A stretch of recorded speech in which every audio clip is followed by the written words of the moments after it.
آپ ہمارے پٹھانوں کو اپنے علاقوں میں روک دو، آپ بلوچوں کو اپنے علاقوں میں روک دو، کیونکہ آپ کے لاہور، کراچی تو ہے، اسلام آباد، سارے فلینکس ہمارے پٹھانوں سے اور بلوچوں سے بھر رہے ہیں، اور جب لوگ بے گھر ہوتے ہیں روزگار کی وجہ سے ہو یا کسی بھی وجہ سے ہو تو اس کے سوسائٹی پہ بھی بڑے نگیٹو اثرات مرتب ہوتے ہیں، اور آپ کے کراچی اور لاہور اور اسلام آباد کے ڈیموگرافی پہ بھی بڑے منفی اثرات مرتب ہوں گے۔ تو اس وقت بدقسمتی سے انہوں نے ایک تو اس کو اپنا سیاسی پروجیکٹ بنانا چاہا، اور وہ جو امبیلنس تھا اس کو اور بھی بڑھا دیا۔ اب سی پیک پہ اگر کسی کا سب سے زیادہ حق ہے تو وہ بلوچستان کا ہے اور گلگت بلتستان کا ہے، لیکن اگر سب سے کم حصہ ملا ہے تو وہ ان دونوں جگہوں کو ملا ہے نواز شریف صاحب کے دور میں۔ اور پھر ظاہری بات ہے کہ اس بیلنس کے لیے جس طرح کہ میں نے عرض کیا کہ ہونا یہ چاہیے تھا کہ آپ پھر ہمارے محروم علاقوں کو، جس طرح ٹرائبل ایریاز تھے یا باقی تھے، تو وہ اس طرف موڑنا چاہیے تھا، اور اگر ہم چین کی تقلید کرتے تو چین کا درس بھی یہی تھا۔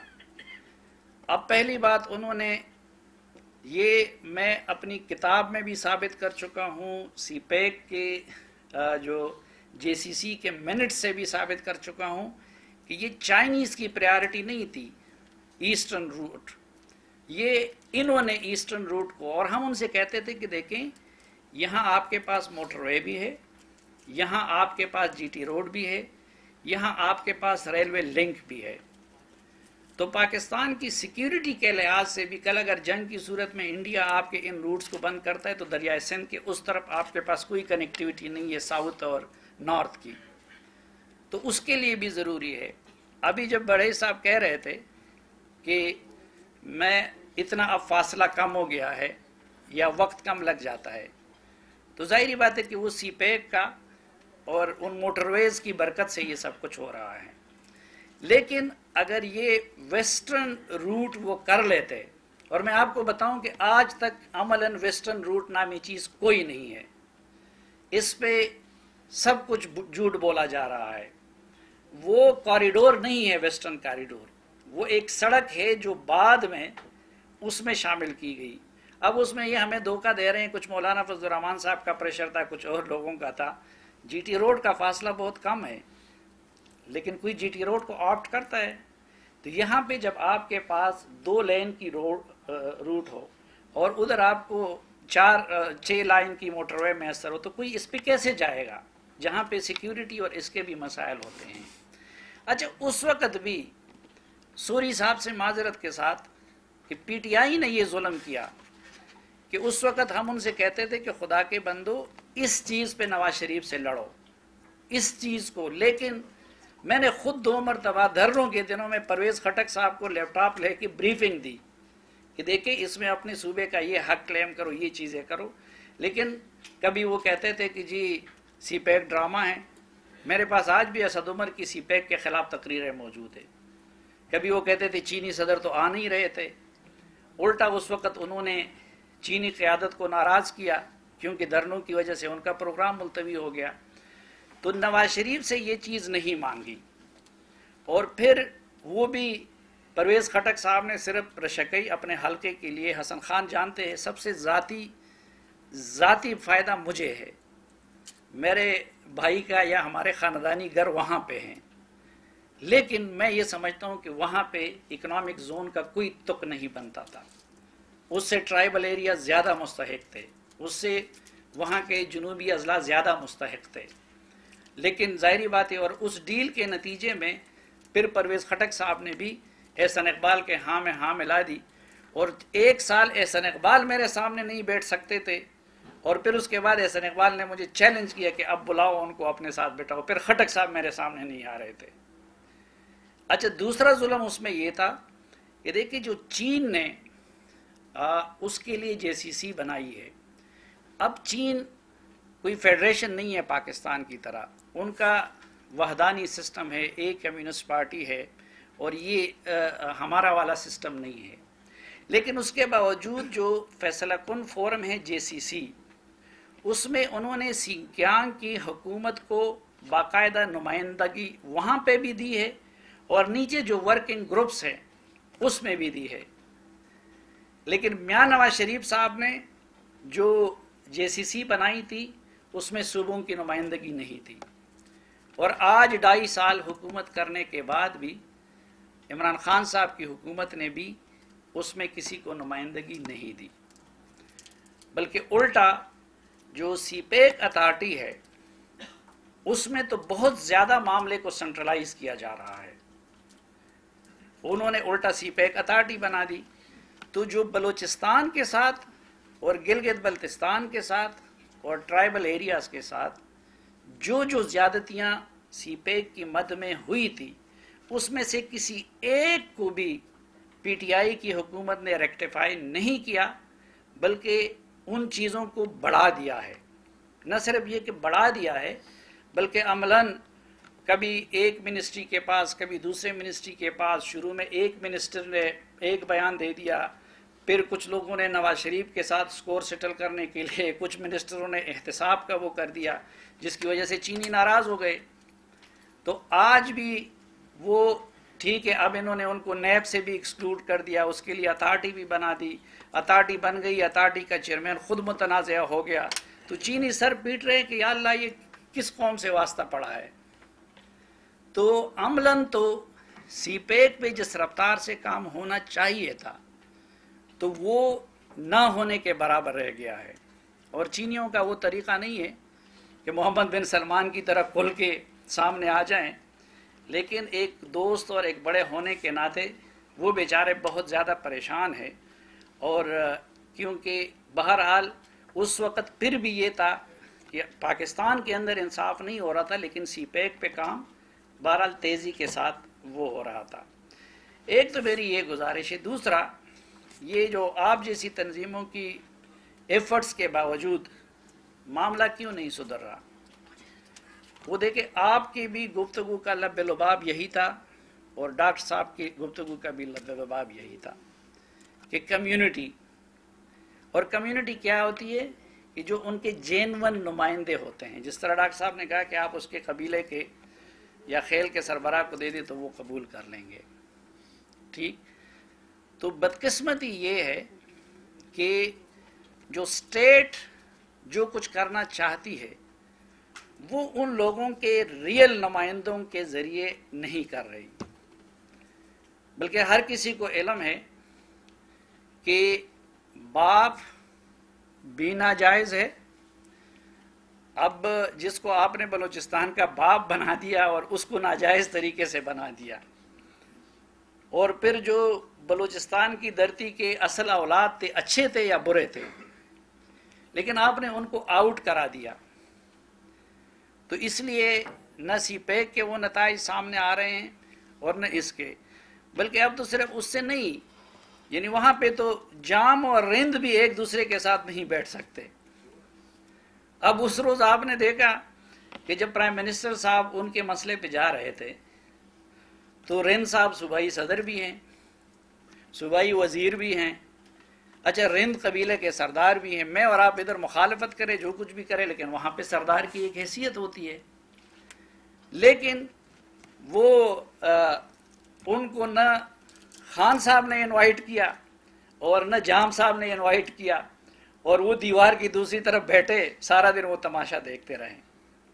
تو جب خود ایک دوسرے کے ساتھ ان کو ایک دوسرے کو انوالو کرنے کا یہ المیہ ہو، تو اس کے بعد آپ دیکھیں کہ وہ کمیونٹی کو وہ حکومت کیسے انوالو کر سکتی ہے. اس لیے میں سمجھتا ہوں کہ BRSP جیسے تنظیموں کے پروگراموں کی ایفرٹس اس وقت کامیاب ہو سکتی ہیں کہ جب گورنمنٹ بھی جینون ریپرزنٹیٹیو کے وہ اچھے ہوں یا برے ہوں. مثلا ہم افغانستان کے لیے کیا فارمولہ دے رہے ہیں، جو دوسری ہم نصیحت کرتے ہیں. کیا گلبدین ایک متیار فرشتے تھے؟ کون سی پارٹی تھی جس کے ساتھ وہ لڑے نہیں تھے؟ لیکن ہم ادھر یہ نصیحت کر رہے کہ نہیں بھائی، اس کی فالوئنگ ہے، اس کی سٹیکس ہے، تو آپ نے ان کی سب چیزوں کو معاف کرنا ہے اور ان کے ساتھ بات کرنی ہے.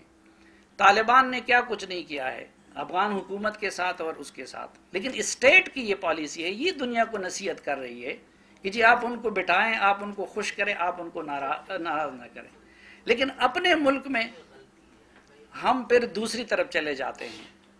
تو ایک تو میرے خیال میں یہ کام کرنا ہوگا، اور دوسری جو بات کہ یہ لوگ ہمارے جو یہ کوساروں اور اس طرح کے دشتوں میں رہنے والے لوگ ہوتے ہیں، ان کو بعض اوقات روٹی اور نوکری سے زیادہ عزت نفس اور آزادی اظہار وہ پیارا ہوتا ہے۔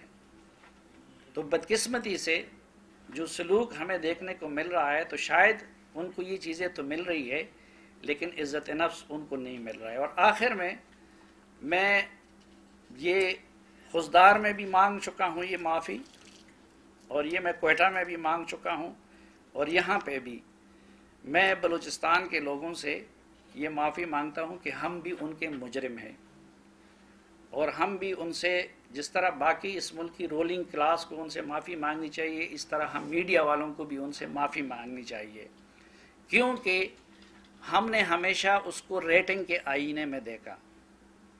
ہم نے، اور جب ریٹنگ کے آئینے میں آپ دیکھتے ہیں، حالانکہ اس وقت بلوچستان کی یہ حیثیت بن گئی ہے کہ ایک تو وہ آپ کے اقتصاد کی چابی بھی وہ ہے، دوسری طرف آپ کے اسٹیٹ کے استحکام اور برائٹ فیوچر کی چابی بھی وہ ہے، لیکن تیسری طرف یہ بھی حقیقت ہے کہ اس وقت وہ پاکستان کے دشمنوں کی آنکھوں میں بھی سب سے زیادہ کٹک رہا ہے، اور پہلے تو صرف اس کو پاکستان کے دشمنوں کا سامنا تھا، لیکن اب جو چین کے دشمن ہیں وہ بھی آ کے بلوچستان میں ہی لڑ رہے ہیں، تو چین کے حصے کی دشمنوں کا بھی ہمیں سامنا ہے، اور ظاہری بات ہے کہ اس کا مقابلہ جعلی قیادت، جعلی طریقوں سے یا بندوقوں سے نہیں کیا جا سکتا۔ وہ جس طرح عمار صاحب بیٹھے ہیں کہ محبت کی انہوں نے بات کی، تو محبت جو ہے وہ بندوقوں سے نہیں بوئی جا سکتی، محبت کے لیے پھر آپ کو لوگوں کو گلے لگانا پڑے گا۔ آپ کو اس وقت پاکستان کو اور بالخصوص بلوچستان کو سب سے زیادہ پولیٹیکل کنسنسس کی ضرورت ہے۔ یہ ہمارے نیشنل ایکشن پلان کا بھی حصہ تھا، یہ باقیوں کا بھی حصہ تھا، لیکن الٹا جو سیاسی قوتیں اس طرح کی مل گئی تھی ریاست کے ساتھ، وہ بھی ناراض ہو کے دوسری طرف چلی گئی، اور ہمیں پچھلے 2.5 سال میں ریکنسیلیشن کی یا مصالحت کی کوئی ایفرٹ نظر نہیں آئی۔ تو ہم میڈیا والے بھی اس لحاظ سے تو مجرم ہیں، لیکن اب اگر ہم کچھ اپنی گناہوں کی تلافی کرنا چاہتے ہیں تو اس میں مسئلہ یہ آ جاتا ہے کہ میں تبھی کسی ایشو کو اٹھا سکتا ہوں جب اس پہ اوپنلی مجھے بات کرنے کی اجازت ہو، اور بدقسمتی یہ ہے مثلا ہم لوگ جس چیز کے مجبوراً ایکسپرٹ بنے تھے، حسن خان صاحب اور ہم طالبان اور اس کے، ہم 2-2.5 سال سے اس موضوع پہ پروگرام نہیں کر سکے۔ تو بلوچستان میں بھی آپ جب بھی پروگرام کریں گے تو وہ سینسیٹیو ایریاز آ جاتے ہیں جہاں پر جل جاتے ہیں مالکان کے بھی، اور یہ آپ سب جانتے ہیں کہ اس وقت پاکستانی میڈیا تاریخ کے بدترین سینسرشپ اور مشکلات کا شکار ہیں۔ تو بلوچستان کے حالات کا بھی تقاضا یہ ہے کہ پاکستان میں میڈیا کو آزاد اور مضبوط کیا جائے۔ یہ جو ہمیں کہا جا رہا ہے کہ اگر 5th جنریشن وار ہے، تو 5th جنریشن وار میں تو امریکی اور ہندوستانی میڈیا سے آلریڈی ہم بہت پیچھے ہیں۔ تو میڈیا کے لیے تو آزادی سانس اور وسائل غذا کی حیثیت رکھتے ہیں۔ تو آپ نے اگر وہ جنگ مجھ سے لڑنی ہے تو کائنڈلی مجھے میرا سانس بھی لوٹا دیجئے اور مجھے میری غذا بھی لوٹا دیجئے، تاکہ میں 5th جنریشن وار میں انڈیا کا بھی مقابلہ کر سکوں اور بلوچستان کا مقدمہ بھی پیش کر سکوں۔ بہت شکریہ جی۔ کسی پورٹ فولیو کسی کو ملا ہوا ہے تو ہماری پارٹی کے اندر ہے کہ اس کو کوئی بھی پارٹی کا عہدہ نہیں دیا جاتا۔ تو نہ میں اس time as a deputy speaker ہوں، اور سردار یار محمد رین صاحب جو ہیں وہ اس ٹائم وزیر تعلیم ہیں۔ ہمارے ریجنس کے صدور جو ہیں وہ دوسرے لوگ ہیں جن کے پاس کوئی پورٹ فولیو نہیں ہے حکومت سے۔ اچھا، ایک رکن کی حیثیت سے تو، اور پھر معاملہ یہ بھی ہے کہ ابھی ہمیں صوبائی صدور کے میرے خیال میں آپ کو بھی چاروں کے نام لے سکتے ہیں، جانوں سے دور کے آپ کا تمام سے تعلق ہے. کیونکہ یہ صافی صاحب بات یہ کہ معاملہ جو ہے ہماری کوشش یہ کہ ہم اس میں بھی شروع میں نے تجویز یہ تھی، رین صاحب کو بھی ہم کہتے تھے، باقیوں کو بھی، کہ بھائی آپ جو ہے بلوچ ایریا کو الگ کر لیں اور پختون ایریا کو الگ کر لیں، کیونکہ وہاں پہ زیادہ تر پٹھان.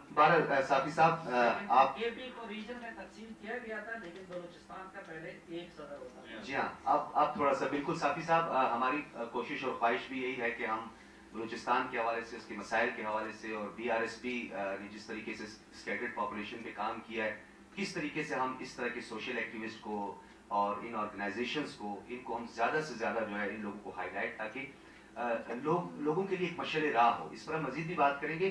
آپ کا اظہار کریں اور اس کے بعد ہم گفتگو باقی کرائیں گے.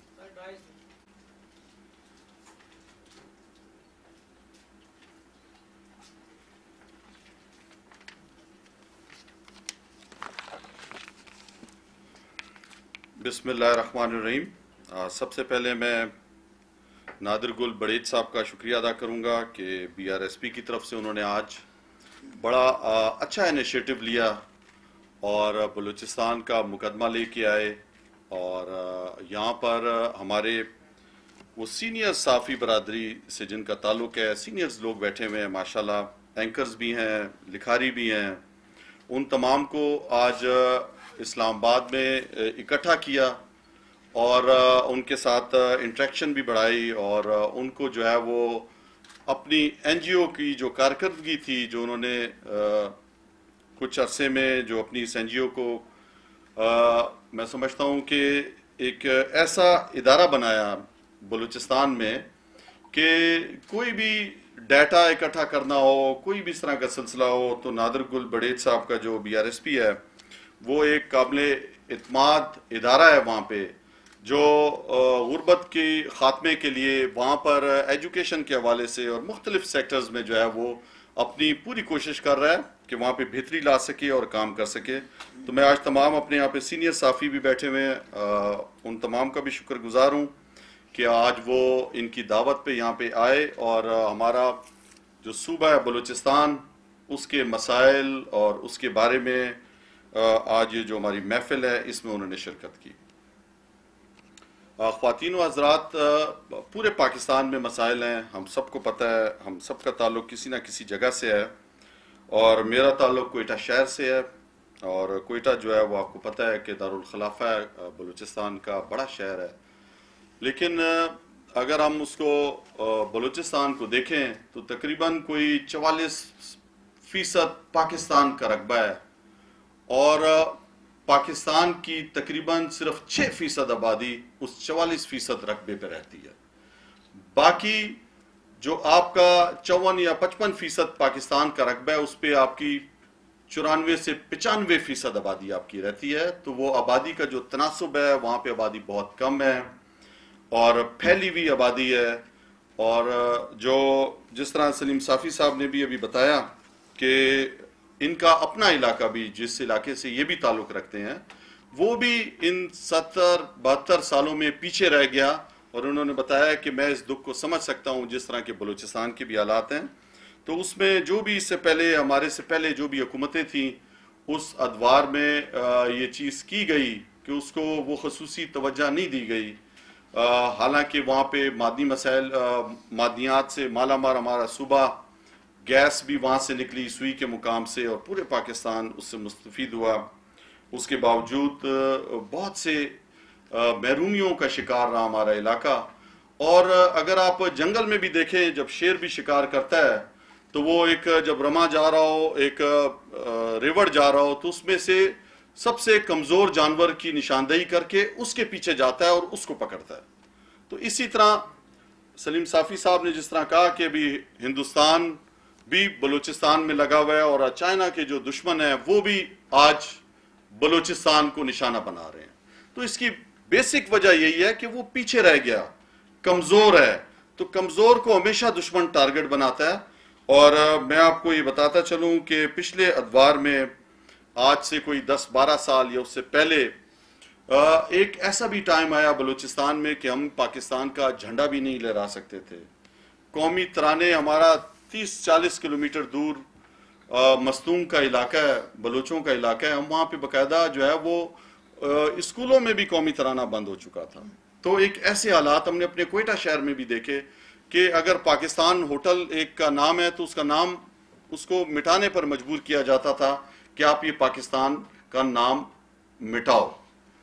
پاک فورسز ہماری جو ہے وہ ایک ایسا ماحول جو بھی بتایا کہ اکبر بگٹی کے شہادت کے بعد جو ایک سنگین غلطی کی اس زمانے کے ہمارے جو پرویز مشرف جو حکمران تھے, اور ان کی اس غلطی کا جو خمیازہ بھگتا ہے بلوچستان نے وہ بہت زیادہ ہے.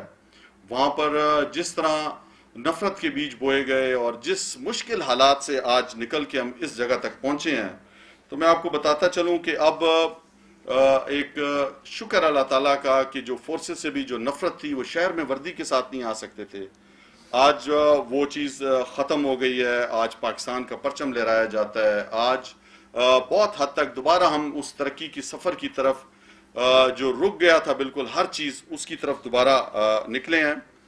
اور جس طرح ابھی بات ہوئی سی پیک کے حوالے سے, تو میں آپ کو یہ بتاتا چلوں کہ بالکل اسی طرح ہوا کہ سی پیک جو سب سے شارٹیسٹ روٹ تھا, جو ہمارا ویسٹرن روٹ تھا جس کو مغربی روٹ بھی کہتے ہیں, اس پہ ہمارا بہت تقاضا رہا اور ہم نے بہت اس پہ جو ہے وہ بات چیت بھی کی.